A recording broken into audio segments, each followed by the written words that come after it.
Midnight Market, the ultimate podcast for all you hustlers and dreamers out there. Join us on this electrifying journey from side hustle to CEO, where we dish all the insider secrets, success stories, and entrepreneurial wisdom that you need to conquer the business world. I'm Kier, CEO of DNA Today, and I'm joined by Rahmanov. Ooh, I like the deep voice there, Benny. You're really bringing it already. Benny. We're trying to get radio here, radio Yes, level. Yeah, real radio. So, Benny, today we're going to be talking about one of our favorite topics: money. Oh yeah, yes. Without money, we don't live. Yeah, exactly. That's kind of why we're here, right? Yeah. Because people start businesses mostly for money, but also for passion, right? But we're Correct. focusing on the money part today. Correct. But at first, we're going to kind of split the episode into two topics about money. First, I'm going to learn about cryptocurrency from you because I know next to nothing. So I'm very excited to learn about cryptocurrency and everything you know about it. Sure. And then we're going to switch gears a little bit and talk about budgeting your business and kind of talk about how we've both done that with our businesses. So to start out with cryptocurrency, I mean, this is a confusing topic, I think, of like understanding how this works. So can you just, as we start out, provide a beginner-friendly explanation of like what cryptocurrency is and how it works in a general sense before we get into the different types? Okay, so the general sense is cryptocurrency was a borderless transactions where I can go from one locale to another locale and have my access of my money instantly, which you don't have that in the banking system. You can't go from US banks to Japanese banks and have some sort of interconnectivity, although there is some sort of interconnectivity, but it's not instantaneous per se, right? And then you gotta like move money around. I was just in Japan. I gotta put money into my Suica, then use Suica for their train system. Yeah, so there's like steps to it, right? And the debit cards do work, right? That's something that Visa, MasterCard, and American Express, the four major companies, have done. I think Discover as well. They all have done it. By the way, I think Discover is being bought out or something. Really interesting. Yeah. We might have to Google that next time. But but in general, so what that's one aspect. The other aspect is blockchain, where we are able to chain and basically have an order book, open ledger book of the amounts and the timestamps of the amounts of transfers. So we know whose wallet is, we know what wallet exists, again, without knowing who the person is. The idea was that we never know who the person is, right? But the ledger is open. It's an open ledger, but we don't know who it is, right? There's a privacy policy involved there. I was going to say there's a lot of data privacy around blockchain from what I've heard. Right, except for the actual regulatory bodies, which actually want the data to be in their hands as opposed to the public, right? So they want to know the data. Yeah, let's see how that works. How many banks have been breached with their data, right? Like, I mean, too many to count already, right? So many of the big names. Names, so many of them. Enough is enough. Chase, Bank of America, Wells Fargo, I think. Wells Fargo, all recorded informations, all recorded. And then what about the release of information to the government without warrants, right? With the January 6th event, right? Whether you agree with it or don't agree with it, it doesn't matter. Without request of a warrant, it was released. So, where's the privacy policy there? That in itself is a huge topic that one day maybe we all talk about together as a team. But meaning the other shows as well. But in general, that's the idea that I believe is the purpose of blockchain. And of course, the main one is the more of an activist one is basically, they want decentralization from governments. That's really the main wow, we need to have decentralization, So that's a big difference between other types of investing and just managing money, moving money around, because in a lot of areas, it's like, okay, you're in this country and you have these regulations, but with a lot of this cryptocurrency, that doesn't exist. So it kind of creates this way of, it doesn't matter what country you're in. Am I getting that right? Think about that. It does and it doesn't. If the country does not adopt cryptocurrency, then you're in a problem, right? So the country must adopt some sort of crypto. They must adopt something crypto in order for it to work, In order to use it as a form of Yeah. payment, you mean? Yes. So if let's say I'm Oh. gonna go to a Bitcoin, they I think one of the biggest things they do have Bitcoin ATMs where you Mhm. can withdraw your Bitcoin and get cash from wherever you are. I think ultimately, in my perspective, the ultimate use of Bitcoin, which is the ultimate blockchain, it's the ultimate cryptocurrency, it's the largest one. Yes. So the ultimate purpose of a Bitcoin is basically, like I said, borderless. That's the way I look at it. And I think the ultimate purpose of Bitcoin is just basically a pool of money. We're all pulling our money in one point, and at one point we all can take out. But the problem is, once you take it out, there becomes a decrease in value. Just No like the one, stock market. no, but stock market is based on growth of companies. Ah, okay, okay. Right, Right. right. So it's not based on a pool of money. So I believe it's Mm. just a pool of money. It's more simplistic in that way, Yes. And almost. that's why I always tell people you can actually determine whether Bitcoin will go up or down because it's about how many people are pooling in their money together. So the more people pool money into the Bitcoin, the more valuable it is. And that's when you should sell. The less people pull money into Bitcoin, the less valuable it is. And then that's where you should buy. Like it's a very simplistic, I believe, concept. But again, disclaimer, there's no way here I am giving any type of financial advice. I'm just Mhm. telling you the prediction of what I see Bitcoin to be. Sure, and kind of just these basics of how it works and, Yeah. and looking at that, and I think it's interesting to look at how investing in these cryptocurrencies like Bitcoin does differ from other types of more traditional investing. I mentioned the stock market, say real estate. So, what is advantages and disadvantages of saying, all right, this is all my wealth. How do I want to split it up in terms of what I'm investing in terms of saying, all right, well, maybe I should be including cryptocurrency as part of investments? What are some reasons to do that? What are some reasons not to do that in your mind? Well, so if you take BlackRock and ARK Investments, obviously they did the EFTs, right, for Sure. the futures for investment futures for Bitcoin. They established that they pushed it, and they were not proponents of Bitcoin. They were against Bitcoin. All of a sudden now they became friends of Bitcoin, especially the CEO of BlackRock. Right. All of a sudden now he's for years he's been bashing Bitcoin. Right? I remember this from 2017, and Yeah, yeah. they were killing the markets with this bashing of Bitcoin. Oh, like there was never going to be any type of what do you call it? Any type of adoption of Bitcoin. Now, in my opinion, and this is again my opinion, Bitcoin has its pluses and it has its minuses. The intangibility factor is a minus, Yeah. right? Tangibility is usually the world of business. Can I tangibly own something? But at the same time, today, do we have tangible dollars and cents? No. Our dollars and cents are really in a bank with its virtual number, very similar to Bitcoin, very similar to cryptocurrency, and yet we are trusting the banks to say that is the money we have and that it will always be there. So we are still in that position that, hey, what's going on? Is the money available to us at any time? Right? We assume it is. We assume it's our right to have it available, but yet, you know, who knows, right? I don't I mean, know. if we all, and there was a time, and I forget exactly what it was in the last couple of years, where there was a major problem with certain banks of everybody went to get money at the same time, and not everybody can access their money at the same time Right. to Well, say, hey, I want to drain my account. right, right. So in foreign countries, you have that. In foreign countries, you do have that issue, and more than the U.S., right? Because the U.S.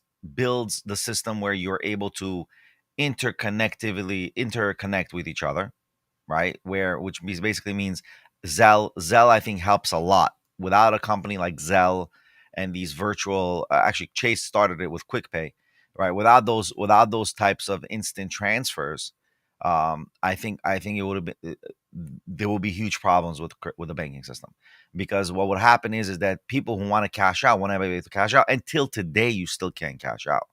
Like for you to go to the bank and say I want to withdraw $1 million, I think there was a podcast or a influencer who tried to do that and it didn't work. Like he had to go to Yeah. several banks to do it. Because they don't have all that money just physically sitting there if you go and Right. walk into a brick and mortar Exactly. bank, yeah. I mean, cash wise, the none of the banks have the equivalent of what shows in data to cash. It doesn't match at all. So again, so then why not just adopt Bitcoin? But either way, just for you to know this, there's record, you can Google this for no doubt, that the Swift system has adopted blockchain tech. I I didn't think know that. they use Solano as the blockchain, either Solano or Chainlink. I think it's more likely Chainlink. They're using Chainlink's blockchain in order to mirror Chainlink with what's it called, with the actual Swift system. Hmm. So there is some adoption of blockchaining. There is something involved there, but I think that's only Chase doing that, or maybe just Swift. But I think that's also international. Go figure. We really don't know. We don't know. Yeah, no, it's interesting just to see, like, how some areas in the financial market are, like, super techy and keeping up with things, and other things are, like, so kind of old and just how it used to work and just keeping with the technology that they've had. But I think that that makes sense, just everything you're talking about with that. Um, I mean, what we kind of just dove right into it, which I love. But taking a step back, what initially drew you to the world of cryptocurrency and kind of learning all of this, but also, as you're kind of talking about, putting some of your money into cryptocurrency? So initially, I wanted to buy Bitcoin when it came out 2009, for me, it was like, oh, you had to be a heavy, high tech level, individual, and I couldn't do it. I really wanted to do it. I wanted to take like 10,000 or 20,000. It was for peanuts. I should have taken it. It was a mistake that I didn't. I was in the print. Hindsight's 2020, right? Yeah, yeah. It was in the I was in the printing industry, and I didn't want to take it. I was in a hard, tangible industry, right? Book Right. industry and printing industry. Very opposite from printing. Very opposite, yes. And then what ended up happening, we decided let's create our own cryptocurrency, our own altcoin. So we created our own token in 2017. You can look it up on ishook.io, right? And in that itself, we were able to ultimately, start getting into the crypto world. Initially, it was my partner's idea, the CFO of iShook. He decided to do that, and yeah, we end up doing it. We end up going for that, and we end up getting into cryptocurrency, and we have our token now. Right now, it's available on La Token, and only accredited investors are invited for now.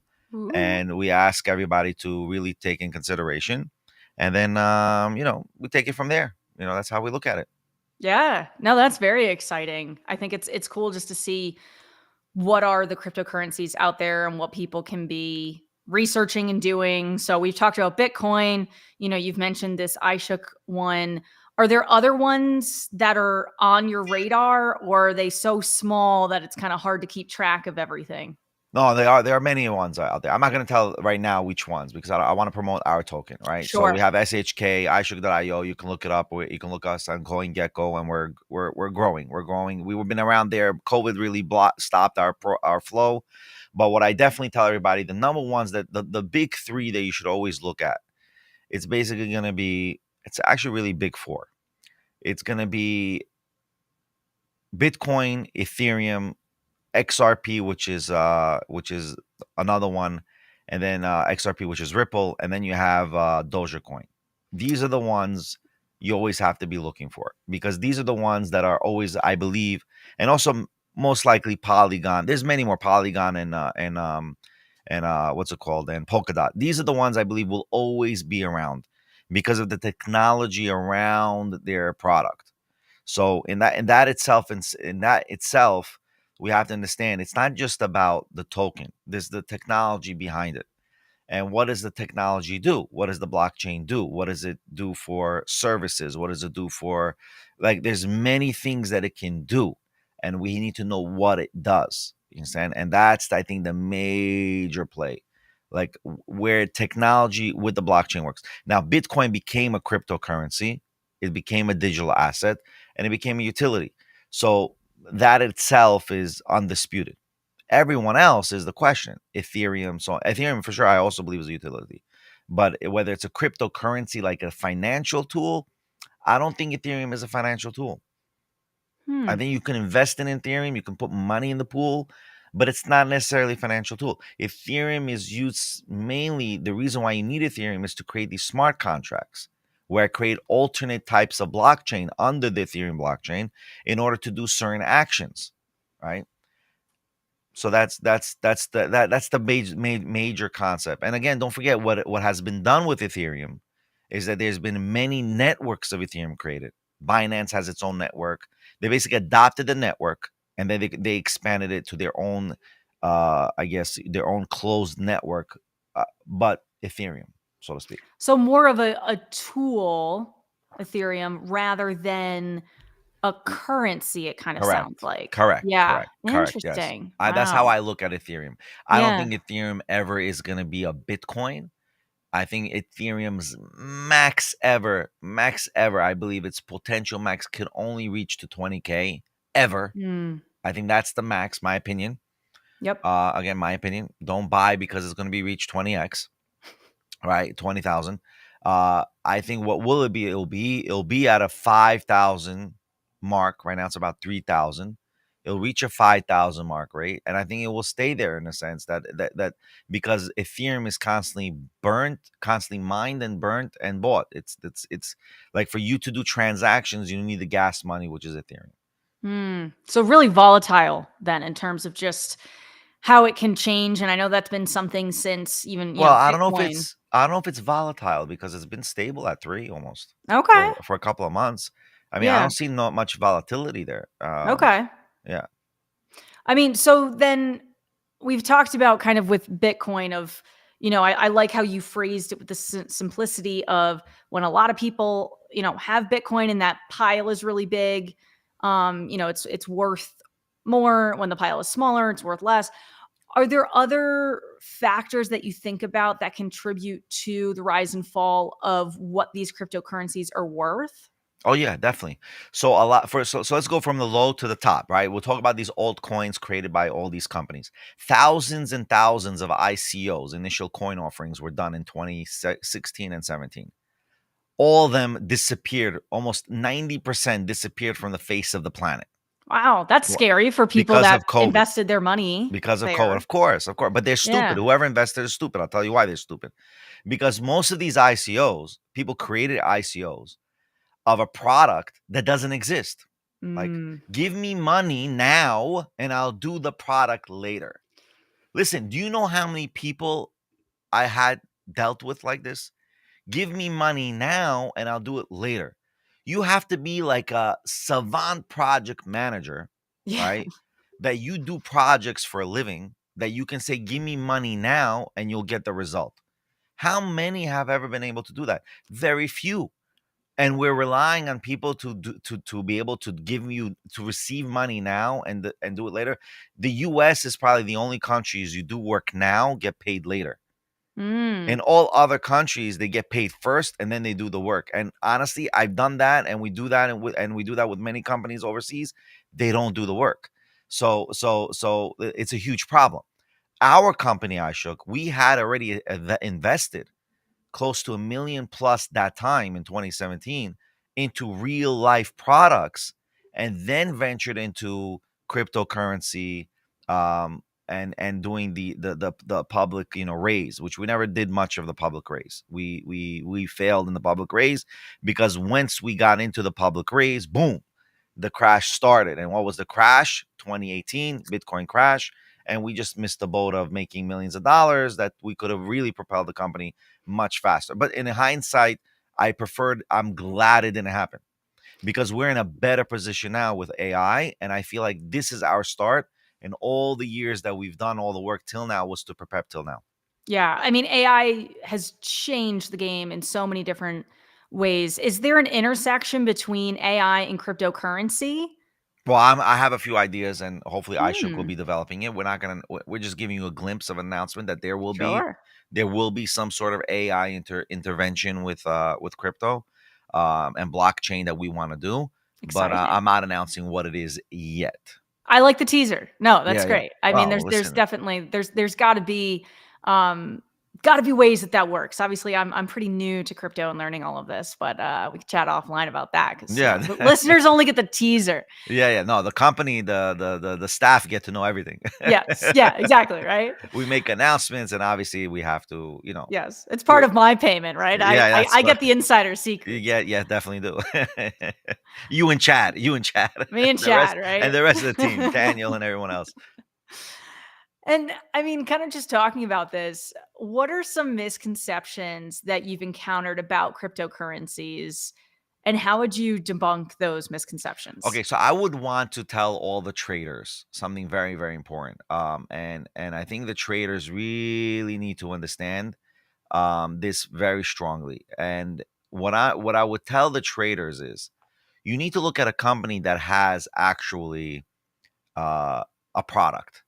Don't invest in a cryptocurrency. Why would you trade a cryptocurrency of a company that has no products? Like, we are viable from 2013. We showed history of viability. So that's already 11 years in production and making, and we've created a full ecosystem. Right. I'm already stopping to try to micro our company. Like, oh, we have this product, that product. Forget it. We have an iShook ecosystem. That's what we're promoting. And our iShook ecosystem presents a full stack of abilities that people can do in one platform. And that's really what we're going to grow for. That's our growth spectrum here. Right. That's where we're trying to get into.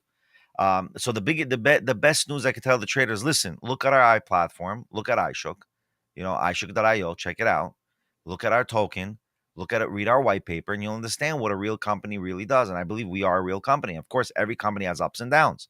That's life. Life is up and down. Financing is up and down, down and up. That's part of the game. Now, you cannot always be on top of the game. That's the reality. But then sometimes, if you're comparing it to stock market, other things, real estate, like when things are low, it's like, oh, get in now. And so there's a lot of positives sometimes Yeah, during but those down periods for people that are looking to Yeah, but how invest, many people save actually money in real estate that when it's low, they can actually buy? right? The biggest fail in the real estate companies, and I see a lot of these entrepreneurs are talking in real estate. Oh, when you have your value of your hotel and value of your building, you take money against it, and now you have this money. What do you mean? You just took a loan, right? If the market crashes, or if you have deficit in occupancy rates in hotels or in your rentals, you get the hit. And Yeah. if you own hundreds of millions of dollars, your hit is massive. That's a huge gamble when you're setting it up that way, kind of a Right. domino effect. So of course, so now if you're telling me you cash out the money and it's in a bank on reserve, and you have a cushion for a fail, and then you have this extra money, and that ultimately relies on, are you buying your yacht or not? I mean, if you're a millionaire, don't buy the yacht. The yacht is too expensive. Like, you want you how who listen, I tell people, don't buy something that is difficult to sell. Yeah. Okay? You're gonna buy a hundreds of millions of dollar yacht. Who in the world is gonna buy your yacht? You need another billionaire to buy your yacht. What does that mean? That means it's another 400 people who can buy your yacht. How Right. many of the 400 already have their own yacht that they're gonna buy your yacht?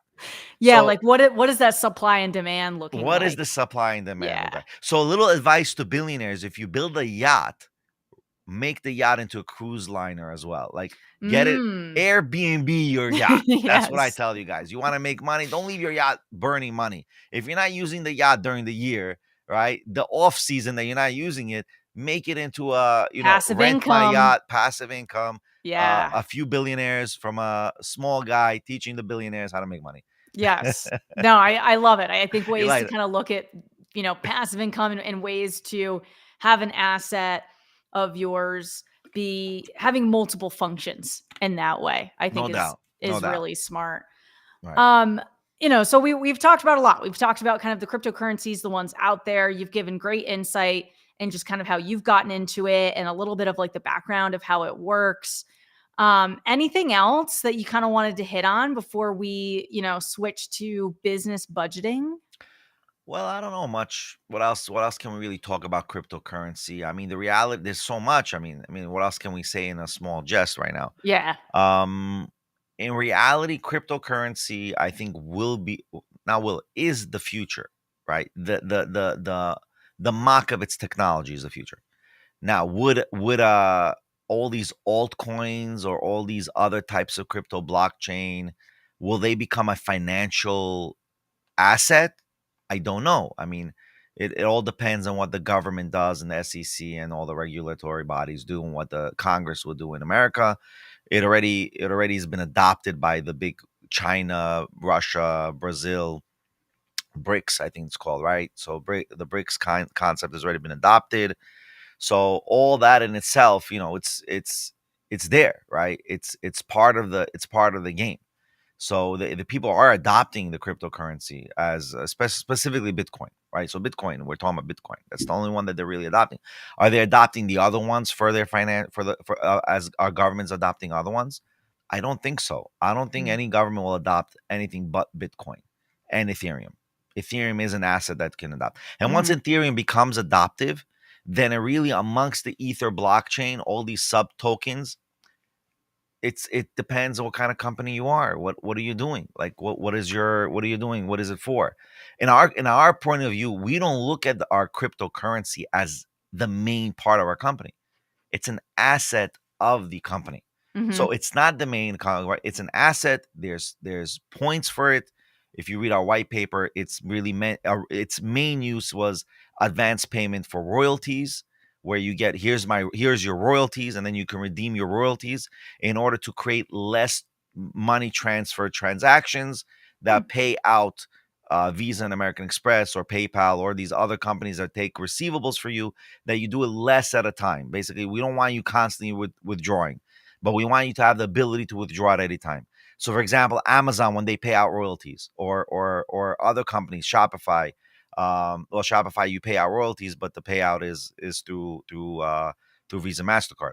But when all these other companies pay out, Apple, in-app purchases, and all these other companies, when they pay out once a month.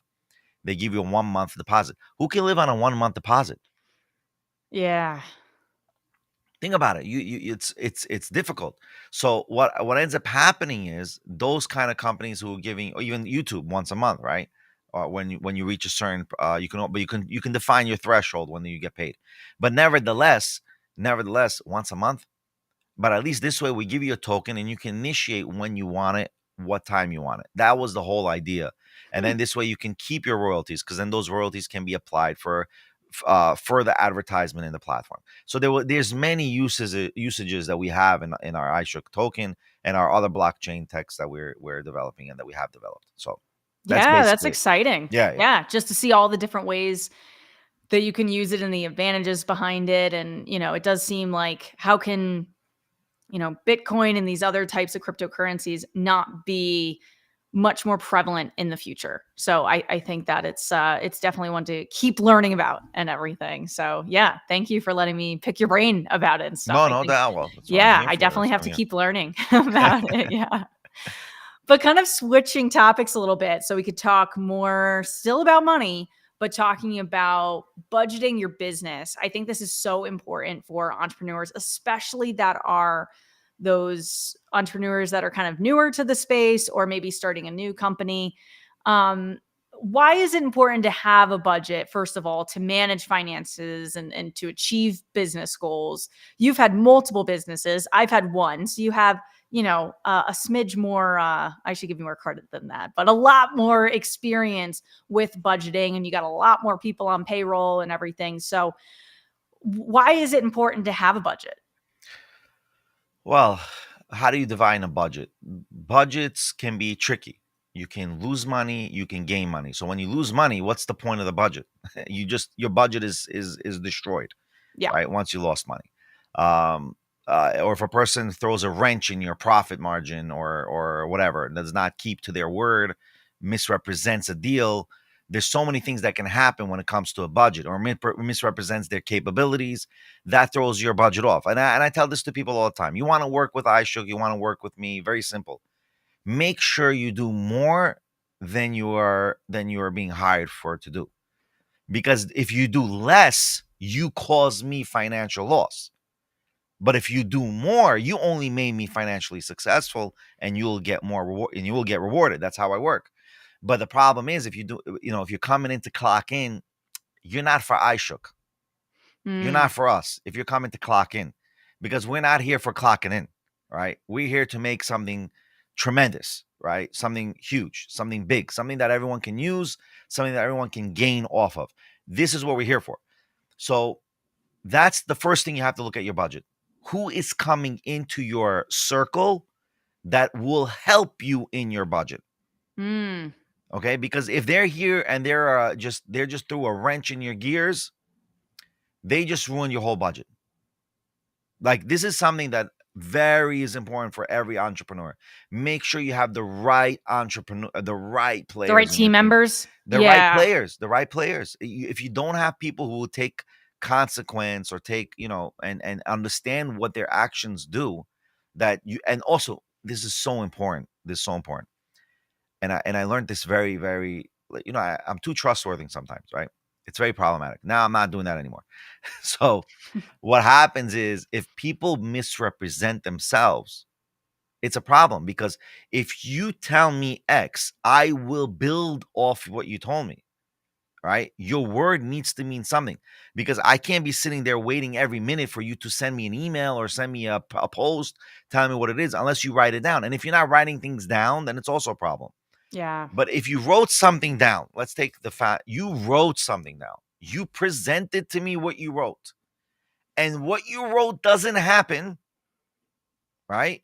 You have lost. You have You lost. really have to count on your team members and people as an entrepreneur, the people that you're hiring to be like, all right, part of my budget, a large part for a lot of companies is wages, salaries, however you're defining that. So if you're not getting like the ROI there, the return on your investment needs to happen. So that hiring process is really important because of those downstream effects that you're talking about. Exactly. Yeah. Exactly. Yeah. That's exactly it. Yeah.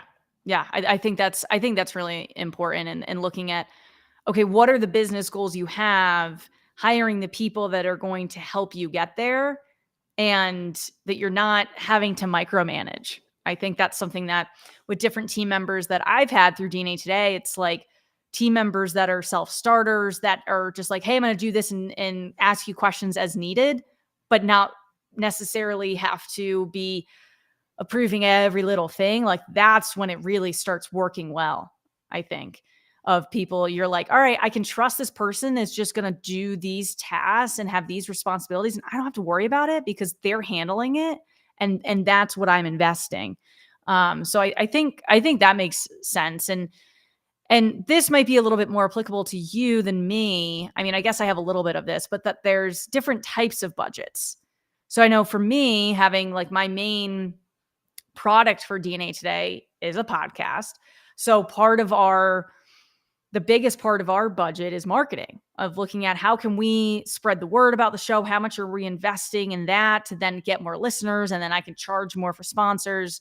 What are some of the other types of budgets that you've had with multiple businesses, or if you just want to talk about iShook, in terms of like, I know there's operating budgets, capital budgets, cash flow budgets, things that I don't know as much about because I have a smaller business. Well, marketing budget. Okay, so you have to, when you do marketing, and I don't want to divulge as too much from what iShook does in order to save marketing, right? Right, right. So I've already Higher level answer. Yeah. okay. So I'm gonna give you a more macro answer.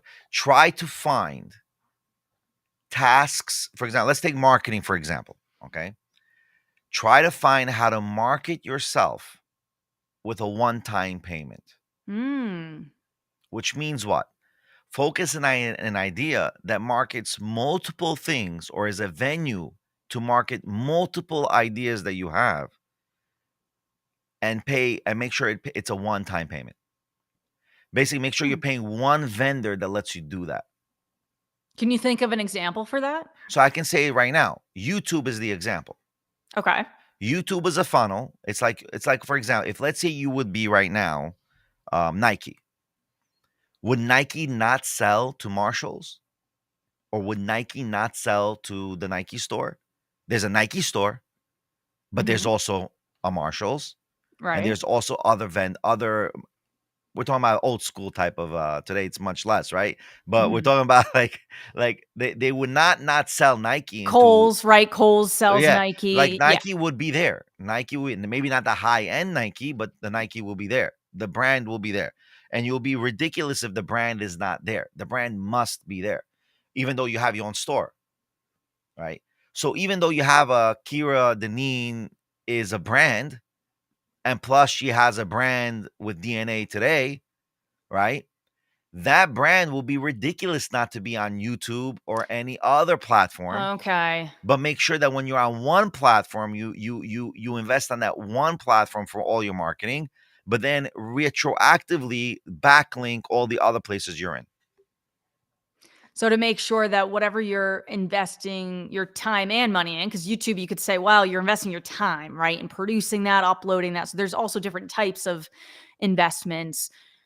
But saying, okay, if we're doing this, we want to make sure that that's being pushed out other places. Right. So if I'm marketing on YouTube, if I'm using YouTube as my platform of communication, my venue of communication, I will communicate all my other products and venues at one venue, at one Mhm. vendor. So basically, simple. YouTube or Rumble or Vimeo, wherever it is that you like, or whether platform that you like to use, that you feel that's where you're comfortable at, right? Then promote on on that platform and just fixate on that platform and building your voice. Then from there you reel everyone in and say, this is what we got, this is what we do, and hopefully you're gonna get new customers that Then way on your expand platform out. and then expand out. Prioritize, Right, really funnel, and then right. say, all right, this is going well. Step 2 is to spread out more. Correct. But don't spend your money on advertising more than that, right? Like Mm, spend your money on one platform. Pick the platform. mm. Pick that platform. Focus on that platform. That is also another type of budgeting. You got to be savvy in how you spending your money, right? Make sure, and then you have to see, can I get the product for? A guy gave me a quote for $5,000. Okay, but then you got to question if the guy gave me a quote for developing something for $5,000, and someone gave it to me for $2,000, right? What's the quality? That's huge. Just What's the because someone quality? can do it for less doesn't mean, it depends on what they're doing. If it's something that just needs to be checked off, okay. But if it's something that, all right, this is really important. We need to make sure that whatever's being developed is really high quality. This is going out there. Right. Anybody can make a video, but only some people can make a really All right, high quality you were video. talking about videos. I was thinking about tech development. Yeah, but either Mhm. or, it doesn't matter, right? But I tell people right now, and we can announce it now. Anyone who wants to get us, promote for us to promote their books, we're here to promote their books. It's going to Yeah. be live on iShook.me. You'll be able to promote it. You'll be able to That's a huge part of pre-order iShook. and get and be on our podcast. It's not even a question. But in that and minimal amounts, and we'll promote and resell your books. We have ways to do reselling. It's not, and we can actually track the data of the sales. So, but you have to be on Amazon, obviously, Right. Amazon and the big players. So it's Yeah. for us to I track, mean, if you're not specifically on Amazon. Amazon, what are you doing if you're an author? So, No, well, yeah, yeah. I mean, Amazon is already. I think they conquered the market in books Yeah. already. I mean, it's like I got my Kindle right here. It's, Right. it's Yeah. So, right. Oh my God. hard to Now we not. got. Now we got to send Amazon a bill now. I know, right? I'm like, You damn, just I just gave promoted him free Kindle and showed the advertising. whole thing. Oh boy. But so, I mean, when it comes down to budgets, then a lot of it is all right, well, X% is going to be devoted to this, devoted to that. Since we've been talking about marketing, is there a certain range that you recommend for startups to say X% should be reserved for marketing as opposed to other expenses? $1,000 a month minimum needs to be spent on marketing. All right. I like that Minimum. hard number. Minimum. If you're Yep. not spending, but again, it depends what you're spending on $1,000 a month. I Yeah. mean, hopefully we'll create some sort of when we do our own iShook X 100 shows. Yeah.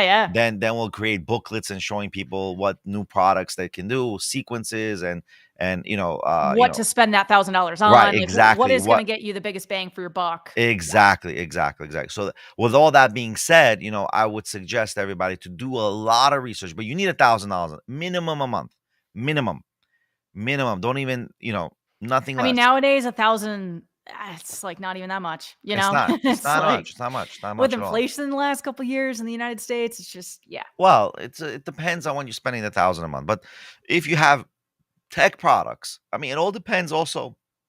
What's your genre? What's your category? Yep. What's your industry? What are you doing? I mean, and I also tell people don't get into business where you have to do government deals. Like, Mm. don't get I always tell people, like, the one guy I know, so many people say, "Oh, I'm getting into the oil business. I'm in the oil business." I'm like, "Who the hell are you to be in the oil business?" I'm like, "What government connection do you have that you're Yeah. gonna get? Is your best friend some sort of a congressman? Is Chuck Schumer, or is what's his name? Grant Graham Grant Graham? Is he? Are they your best Lindsey friends? Graham? Yeah, Lindsey Graham? Are they their best friends? Like this? Like, maybe. like, Yeah, that's, who are you? I'm like, what I are you doing? I mean, like, what relevance do you have to oil business? uh, And then yeah, and then that's I have people say, wild "Oh, to me. I'm gonna mine a diamond mine in Japan." I'm like, what in the world do you have to do in Like, so Japan? out And there. It like, it seems like those kind of businesses seems like they a front. I don't know. It you're seems a little dead. You're ridiculous. DOD. You're dead. DOA, right? Dead on arrival. DOA, yes. DOA. You're Oh, DOA. man. You're dead Yeah, on arrival.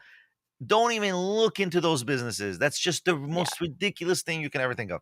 Now, if you're telling me you're doing some sort Practical. of practical, if you're doing some sort of craft, different jewelry, you're doing a different design, you're creating a brand. All right, listen, now I feel you. Now, Right. okay, we can make this thing make 50 grand, 100 grand a year, 200 grand a year, quarter million. Like let's break your quarter million a year. You know what I mean? This Yeah. project. That already I can see happening. But like oil, like what are you doing? Oh, I'm making a new battery for Tesla competitor. Like, you're gonna compete with Tesla? Yeah. Elon Musk is your competitor? Are you serious? You have to Good be a luck. multi-million dollar company with Chinese back money, which what Yeah. they have one, well, a battery company that's backed by the Chinese. Mm. Then okay, or you have to have another one in Texas. I think there's another company that's competing. Like, there's got to be, like, what do you have? Like, Yeah. these are things that are, and again, this also goes back to cryptocurrency. Why did you get into cryptocurrency? To shiest people, to screw people over, or do you really have a real use for the cryptocurrency? Is there a layer that goes into your platform? Does it help people? Does it give a use case? Like, so these are the things, like, when before you budget it, make sure you're budgeting something that makes sense. Like, that's the first Right. step everyone should do. Like, okay, I'm doing $1,000 a month. But if you're gonna throw $1,000 a month of marketing, or $3,000 a month of marketing on a dead industry because you have no connection there, you have no experience there, why in the world are you doing it? You're Yeah. just burning people's money. Think about that.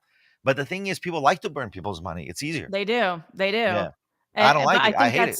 that it's important for those that are kind of really early and they're figuring out what their business is gonna be, that's so important to make sure, are you going into a business, or starting a business where this industry really has a future? So I think that's a big part. And with a budget, I mean, we've talked about the marketing aspects.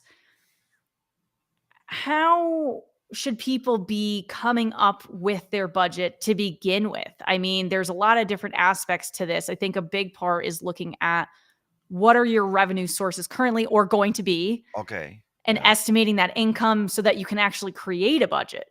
Okay. So this is the base rule. This is the base rule everyone should know. And they use this in real estate construction, especially in New York City. Whatever the per square foot is, average, let's say $400, $500 a square foot, Yep. add 30% more. Mm, That's it. That's it. that's And pretty then simple.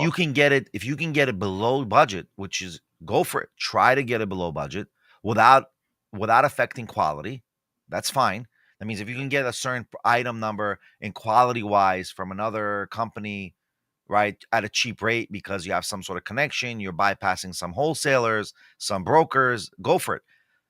Again, in construction, right? You never want to compromise quality. We have bridges collapsing because of that, Oh my right? god, yeah. Yeah. So Recently in, Connecticut on 95, there was a big, big problem, and that is because a truck holding a bunch of gas exploded, but okay, yes. right, Yeah, but again, that's already a different thing. That how can right, you even like, for a truck exploding? How do we even, like, most engineers are not going to take that in consideration, but right. they should. I mean, maybe now they're going But to do it. you do need to take into consideration when catastrophes happen. I know we mentioned earlier in the episode of having that reserve, like that safety fund of that being really important. Is there a certain amount that you recommend businesses to have as kind of their Yeah, safety net? 30%. Just add 30%? 30%. Add 30%. Add 30%. And then if you don't use that 30%, give it back to your investor Mm. and show to the investor, look, Hey, we're doing well. yeah, we're doing well. We did it under budget. They don't need to know you added 30%, Yeah. right? But the investor doesn't need to know that. The investor doesn't care that you're adding 30%. You need to add the 30% for your sake. Mm-hmm. So you add that, make sure it's in the budget, make sure it's in your investment portfolio, right? That's what you need for your investment, and then try to get it below the 30%. Try not to using that 30%. And But if you then once you do, you say 20%, hey, look, you still had that 10%. So right, that creates a really nice cushion. yeah, and then you can always give it back and say, listen, we did the best. Mm-hmm. We've achieved more than we expected. Here's your money back. But you got to be that way because it's better to give money back to an investor than to actually have the money, spend the money, and say, no, now we need 30% more in order to fix the problems we created or for Yeah. unseen issues. Right. Because they're gonna happen in all businesses, things Right. come up. Even if you want to write, we're collecting 30% extra for unforeseen, potentially unforeseen issues. But then Mm-hmm. you're gonna have to justify the 30%. But so I Right. suggest everybody, you don't have to really write it down. I don't think it's an obligation to write it down.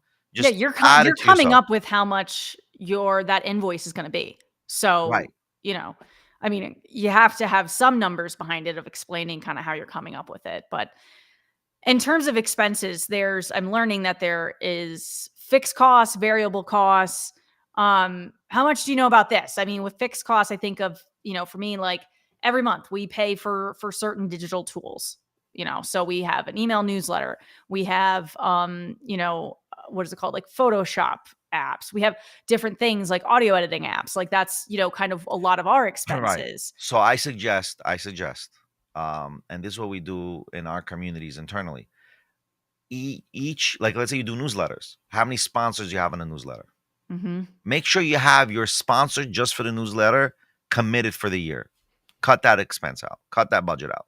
Right? Audio. Who's the sponsor for the audios? Who's the main one?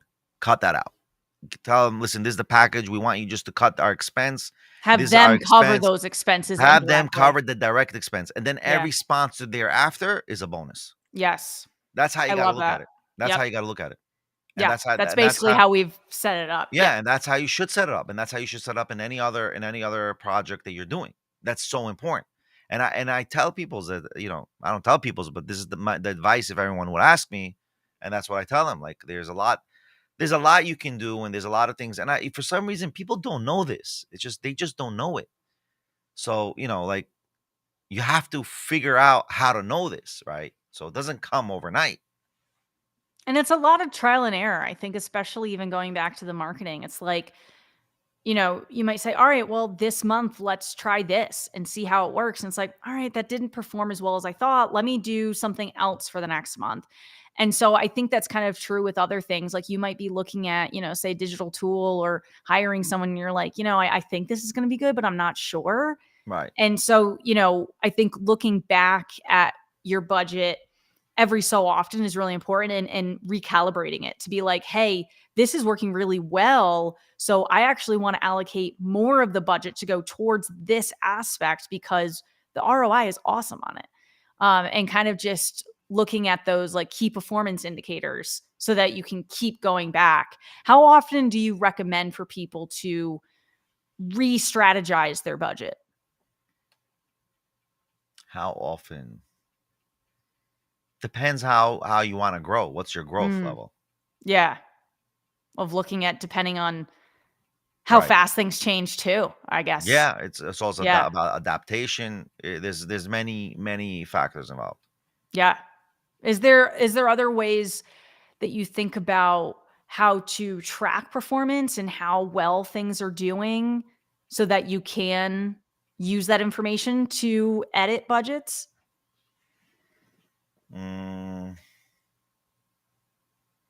no, not that I use. Not that I Okay. use. Not that I use. I mean, the more we're gonna grow, for sure, we need to create some sort of tracking. But again, you also have to be savvy in your budgeting, right? You have to know how to, like, you have to also balance, because if you're struggling, even if you're making the money, right? So you have two problems. When you're making the money, you have a problem. When you're struggling, you have the problem. What's the problem? When you're making the money, you can be overpaying because you think you're making the money. Yeah. When you don't, because you think you have the money or have it. No, but you can be overpaying. And then when you're struggling, you don't, you have to know what to pay first, what to pay second, right? So you got to figure out a way how to maneuver it. And it's too complicated because every business, everyone has their own shtick, right? So it's very Yeah. hard. It's very hard. I don't know. Yeah, it's very different because we're kind of talking about businesses in general with that and figuring it out. Are there certain tools, software that you use to kind of look at just managing businesses and making sure that things are on track, or even just keeping track of invoices and different things? Because the bigger your business gets, the harder it is to just track everything.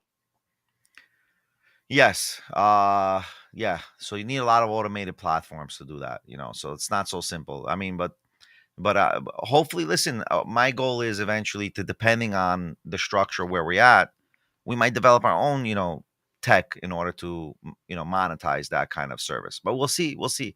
Yeah. There's not much I can really explain how to do the budgeting because I haven't really found the best one yet. You know what I mean? Yeah.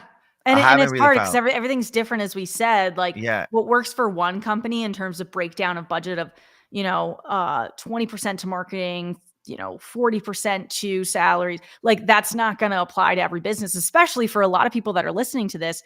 I, imagine, and what we've heard so far is a lot of people are like solo entrepreneurs where it's just them. There's nobody else on the team, or maybe they have certain people that they contract out to. Hey, can I hire you to design a logo? Can I hire you to develop a website, or like one-time projects? So I think that's where it's going to differ a lot. There's no magic number. And I think that's what makes it really hard. I think in terms of tools, I'm a little bit old school, I guess. I still use like Google Sheets to just keep track, and I have an income tab, our expenses tab, looking at tab of just what we've made over the years to kind of see how much we've grown over the years. Um, No, I and don't think that's old you school, by know, the way. I think that no, everyone should be doing that. I think everybody should be doing that. good. If I you thought you were don't gonna know say if how you're to not do using that, QuickBooks, you're no, not no, no. on. If you don't know how to do that, if you don't know how to Yeah. use a Google Excel sheet, put your tabs, put your columns, and Yep. all that stuff, then how are you going to use QuickBooks? How are you going to Yeah. understand QuickBooks? I mean, the biggest problem that entrepreneurs have is not everybody is number savvy, Right. right? That's number one. Number two is not everyone, like, I don't like these. Sometimes I don't like the budget numbers, Hmm. because then where's the risk in business? Where's the risk and Right. reward in the business? Well, everything is in a number block. Then how do I ever take a risk? Because I can never take a risk. Oh, the numbers don't let me do it. Numbers will never Especially let you make a risk. right. Especially when an opportunity comes up. You don't want to say, well, we're out of the budget for this No, you quarter. take the opportunity and you try to Yep. figure out how to get the money after. That's the reality. And I think that's why when you have a budget, it needs to be flexible, of kind of more like a guide, because things are going to happen where we've had opportunities where it's like, hey, we have this marketing opportunity. It's going to cost X amount and it's more than I paid up for other things. But I'm like, you know what? I just have this gut feeling. I think this is going to be good. I'm going to spend this money. It's more than we have all year or something. Right. And Exactly. also looking at, I think just in general, you look at your income, you might be like, wow, we're doing awesome. But you also have to look at what your expenses are, because the way that it's worked with my business is the more our income has gone up, the more our expenses has gone up. Now, overall, end of the year, our AGI, or adjusted gross income, is higher every year, as I would hope most businesses are, in terms of a general trend over the years. But I think it's important to be looking at, just because you're making a lot more, you got to keep in mind the expenses. But also, in order to make more money, you got to spend more money. So I think there's also that relationship of, if I want to grow, I can't just say, all right, I'm keeping my expenses the same and I'm going to watch that income go. There's a relationship between the two. Correct. Correct. No doubt. No doubt. No doubt. I agree with you with what you said. But again, everyone should also be careful in how they're budgeting and how they're doing their projects. It's also a catch 22 sometimes. Yeah. But again, that's business. I mean, that's doing entrepreneur work. That's taking advantage of opportunities. You need to take those advantages and you need to just jump into it. I personally think, yes, budgeting is important, but understanding what opportunities that are in front of you are also important. Yeah. No, I think it is. And just keeping an eye out for when those opportunities come up. And part of being an entrepreneur is taking risks, as you said. And if you're not willing to take certain risks, you're not going to grow your business. And sometimes, because it's a risk, sometimes you'll do something and it won't work. But as long as you Not don't invest sometimes. everything, a lot of time. That's usually 80% of the time. Very true. Yes. Yeah. So I think it's kind of just learning from your failures. And I know on this show we've both talked about a lot of failures we've had, but in a positive way of, all right, we've learned from those failures, and what are we able to take from that moving forward of, all right, I learned that this type of opportunity doesn't work for us. Whereas, oh, well, even though this was a failure, this part of it was kind of good. Right. And I think being able to step back and kind of analyze that in every way with your business of saying, okay, well, what am I learning from this? What can I really pour into it and be adjusting things as you go? Because as an entrepreneur, it's like, yeah, you can say, all right, quarterly, I'm going to update my budget, but you might have something major happen. You're like, I'm going to look at my budget today Yeah. because things happen. Right. So I think, but that's also what's exciting about being an entrepreneur. No doubt. And I think you You should know? balance the budget and opportunity risk, like Yeah. no risk, no gain. That's why I tell people, if you're not taking risks, what the hell are you doing budgeting for? Yeah. And I think a big part too is for me, I've built this business for myself over 12 years, but that means I started in high school. So, wasn't really making money for years. But that wasn't my goal at the time. And, had a full-time salary job for a while. And then I've cut back on that. So even just, budgeting in terms of how I look at spending is so different, because when a lot of entrepreneurs are coming from a similar background where they had a salary job and now they don't. And I think that's a big thing just in terms of your own personal expenses of, okay, you don't have that guaranteed every week, bi-weekly, you're going to get paid. As an entrepreneur, you could make tens of thousands of dollars in a day and not make anything for months. Correct. So I think that's something that I've mentally just had to adjust to. And I think that's also why it's so important to have that safety reserve of, I have more for my personal money is separate from my business money, but I make sure that my high yield savings account has much more than it used to. I used to put like a really big chunk into the stock market because I knew every 2 weeks I was getting my salary paid. Now, I don't know. Right. So I Well, it think, depends what you put money into, right? yeah. Right. So, but And it also don't depends on your business model. right. But And also don't forget, every person thinks, oh, I'm an entrepreneur. I'm going to be the next Jeff Bezos. You're not. You mm-mm. have to think in your mind, you're not. It's an outlier. It's a unique person. He did something. There was no, it's not going to happen. So what a person has to understand is, just like there's different types of doctors, different types of lawyers, there are different types of entrepreneurs. Yeah. There are different degrees, different statuses, different levels of an entrepreneur. Just because you're not making $1 million doesn't mean you're an entrepreneur. You can still be an entrepreneur making 25K a year Yeah. on your entrepreneurship work. But it doesn't mean you should not be a worker working somewhere else, because you got to feed yourself. I mean, that's just reality. Yeah. You can't sit in the campuses protesting all day and not making money. Right. No Yeah. offense to those protesters. To each their own. Yes, to each their own. But yeah, I think with that, it's often a good idea to still have, if you have the opportunity, like I now work part-time where I used to be salary. So my job has changed there to just cut back on hours, but it's nice that I still have a cushion of every 2 weeks I'm making Yeah, a and you portion should. of what I did. But Yeah. it's great if you have that opportunity to transition into being a full-time entrepreneur. Yeah, but I think you can Have only that do that because safety. you have reserves. Yes, definitely. Definitely. I Not mean, everyone can do that if they don't have yeah. reserves. I think we had a podcast about that last time, right? That how do we sustain? So I say, either you have Yeah. a wife, or you have a Yes, we did or talk you about have that. a right, or you have a, Yeah. like, that's the way it works. I mean, Yeah. it depends. It depends on, you know, Gotta know wife. yourself Right, and not what wife your life specific, but a expenses spouse. are. Let's say, use the Yes. word spouse. Sure. Let's Yeah. be more, more, what is it called? Inclusive. Inclusive. There you go, buddy. Yeah.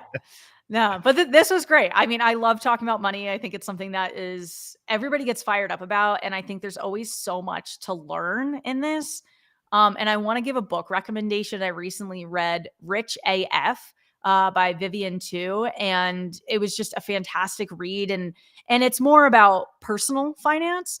Oh, we And got to get her on now. We got to oh get my her on. god, I would fangirl so hard if we got Vivian too on. We Well, definitely have to let's put reach that. out to her. Let's do Let's it. reach Let's out do to it. her. Let's Ah, I do it on love it, Betty. LinkedIn. Let's go for it. Let's go for it. Yes, yes. She does a lot of speaking gigs, so I think that maybe that could happen. But it's a great, I listened to an audiobook format, and then I got the ebook just to be able to look at some graphs and stuff that she put in there in different charts. But really easy way to kind of it's a little bit more than basic level. A lot of other books that I've read in the personal or finance space has been very general and like save money and things. And I'm like, yeah, of course.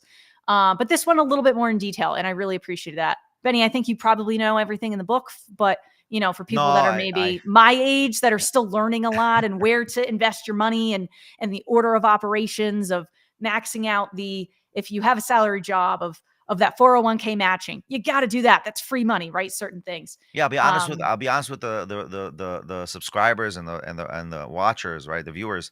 I'm actually not that good at saving money.